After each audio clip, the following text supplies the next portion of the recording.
Welcome back to another review by Mega Train Lover.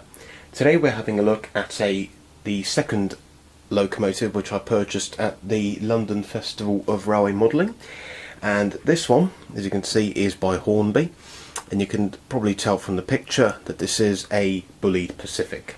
To be more specific, it is, if we bring the box up close, it is a BR rebuilt Battle of Britain class, number 34050, Royal Observer Corps. If we turn to the side, you can see its product code is R3618, and it says DCC ready, but I've already fitted it with a decoder and I've also added some extra detail. So the locomotive isn't actually in the box, and I have given it a run in as well, but I'm just showing you the box to basically show you what it looks like, as I always do. On the back you get tons of information about the class. If you want to have a pause the video and have a read, you may do so. And on the last paragraph it tells you information about this particular locomotive, Royal Observer Corps. So, a bit of history about the Light Pacific. So we're only going to be focusing on the Light Pacifics, not the merchant navies. So the Light Pacifics, they were built between 1945 and 1951, and in total 110 were built to the design of O.V.S Bulleid. And these were split, the 110 Light Pacifics, these were split between 66 West Country and 44 Battle of Britain classes. They were exactly the same in terms of both mechanics and appearance, but the reason why the Southern Railway split them was purely because of the naming policy. So the 66 West Countries, they were named after places in the West Country. The 44 Battle of Britons were named after World War II airfields, figureheads, squadrons, and just general kind of armies as well. So this particular one is a Battle of Britain class because it's called Royal Observer Corps. Now, when these engines were first introduced, they originally had an air-smoothed casing and chain-driven valve gear, so they looked very, very different to this particular model. And as a matter of fact, just to show you what one of them looked like, I'm going to bring you my unrebuilt West Country, which, as mentioned, is basically the same class, or the same type, except it's because of the naming policy. So this here, which I'll do a review on sometime, is one of my new acquisitions. This is a unrebuilt West Country called Blandford Forum. The tender's right here. This is one of the older ones where the tender can be split. But this is basically what the West Country / Battle of Britain classes looks like. As you can see, very, very different. Now, in this form, if I just put it away, in the unrebuilt form, the engines weren't very reliable. They were prone to wheel slip, and they were also a maintenance nightmare because the air-smoothed casing was really difficult to maintain, as was the change-driven valve gear, both of which were of course things which the maintenance staff, they were not used to, and obviously in the post-war economy, not exactly the easiest things to maintain. But the engines were so innovative that they actually caused more problems than they were worth. So in the 1950s, BR actually decided, almost decided rather, to scrap the engines. But they had one major advantage. The boilers were excellent. They were very, very free steaming. So as a result of this, BR decided to rebuild the engines. So with regards to the Light Pacifics, out of the 110, 60 of them were rebuilt between 1957 and 1961. They wanted to rebuild the remaining 50 engines, which were left in original condition, but because of the modernisation programme and obviously the inevitable replacement of the steam engines with diesels and other forms of modern traction, these BR basically decided not to continue with the rebuilding programme because it was just pointless, basically, because these engines would have been withdrawn anyway. So 60 of them were rebuilt, and by 1961 50 of them were left in original condition. Withdrawals began in around 1962-1963. The final locomotives were withdrawn in July 1967 when Southern Region steam ended, and a grand total of 20 Light Pacifics have been preserved, the majority of which came from Barry Scrapyard. In fact, amongst the rebuilt engines, of which there are 10 preserved, all 10 of the rebuilt engines came from Barry Island. And then there are 10 of the unrebuilt engines preserved, of which 2 came directly from BR.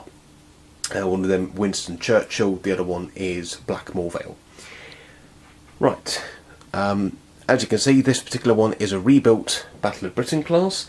What this basically means is that I now have all 4 different versions of the Bulleid Pacifics. So I now have an unrebuilt Merchant Navy, an unrebuilt Light Pacific, a rebuilt Merchant Navy, and now a rebuilt Light Pacific. Anyway, what we're going to do is we're going to put the box to one side, and the locomotive is right here. Now, this one has the newer arrangement whereby the tender and the engine are connected by means of a bar and a set of wires, and it's quite a large engine, so I have to be really careful. But wow,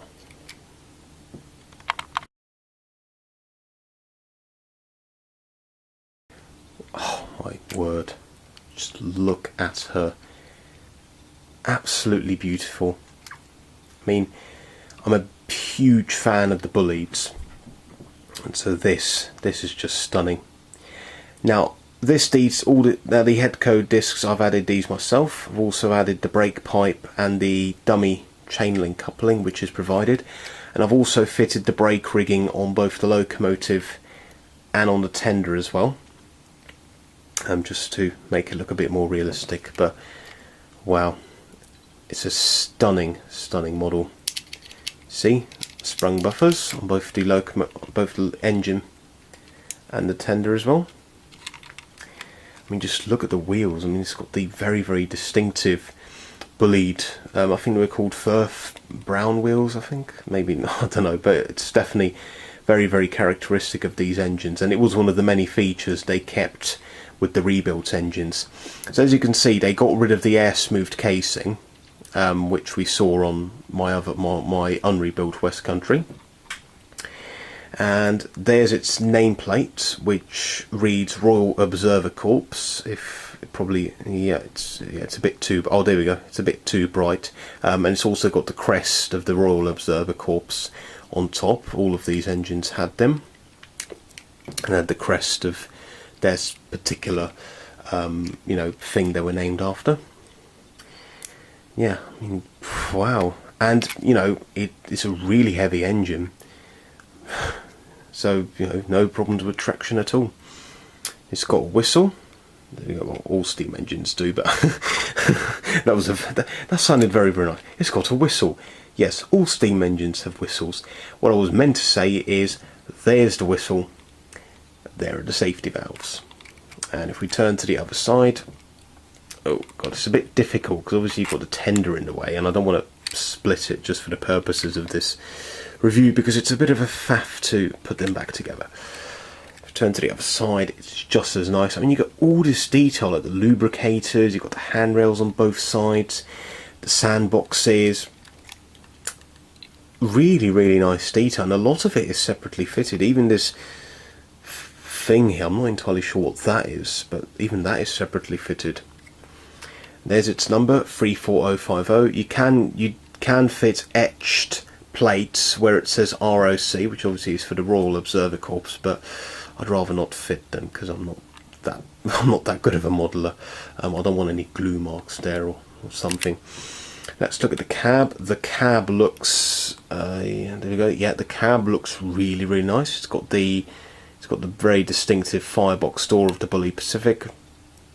It's got the brakes and the lubricators and the gauges. Yeah, that's a very nice cab. Yeah, there's its number, 34050. It's got the I think that's a hopper. I think that's an ashtray. Yeah, there we go. There's the ashtray. There's a speedo. This one has got a fixed rear wheel, fixed rear axle, but they do provide the flanged one. But if you're running this on train set curves, then You shouldn't fit the flange ones, because then the train wouldn't be, the loco wouldn't be able to run around the curves. It would just constantly keep derailing. The cab roof vent is moulded on, it's not openable, but it's okay. This one's quite an old, this one's about a sort of almost 20-year-old tooling, but it still holds up. It's still a really nice tooling. It's definitely much better compared to the unrebuilt Light Pacific. This one's I think this one's I don't know how old. I think this model's about 5 years old, I think. Not entirely sure. Let's go to the tender. So in the tender looks really nice. The cold air is removable, and once I do get some real coal, I will glue it in. And there's the late crest, if it focuses. There we go. And yeah, it's really, again, very distinctive wheels of the Bulleid. Here's the back of the tender, so you get the sprung buffers, as I've shown before. Get separately fitted ladders, which are very fragile, so don't, be careful if you do happen to touch them. But I don't recommend you do. Anyway, let's turn to the other side. Again, a bit difficult because of the size of the engine.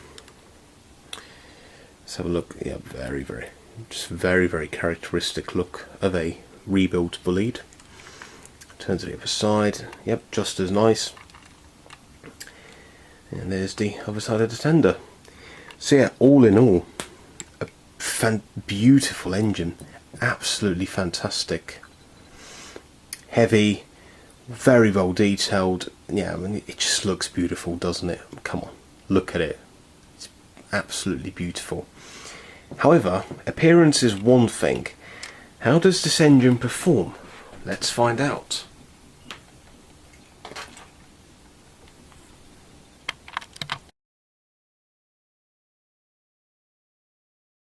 So here we have the rebuilt Battle of Britain class Royal Observer Corps on the track, and oh god, man, she just looks so beautiful, doesn't she?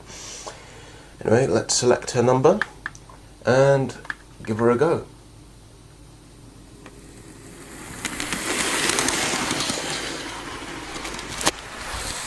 And away she goes.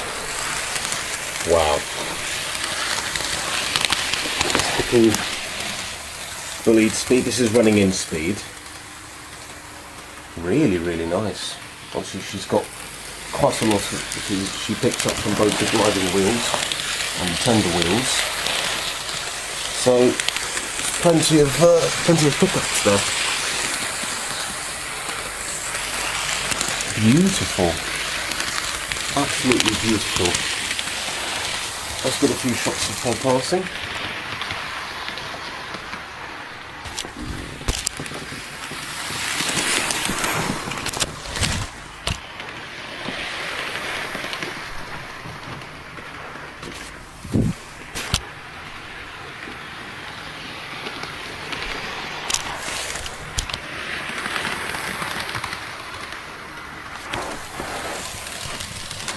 Yeah, all in all, brilliant, absolutely stunning model.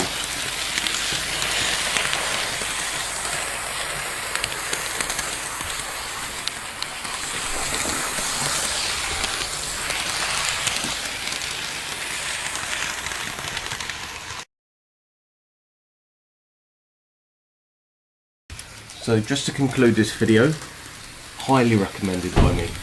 Obviously, being a southern region, if you are a southern region enthusiast, then this is definitely a must-have locomotive. But if you're just a fan of steam engines in general, I definitely recommend it. If you can get one at a good price, I highly recommend it. Beautiful engine by Hornby. Anyway, thanks so much for watching, and I shall see you in the next video. Goodbye.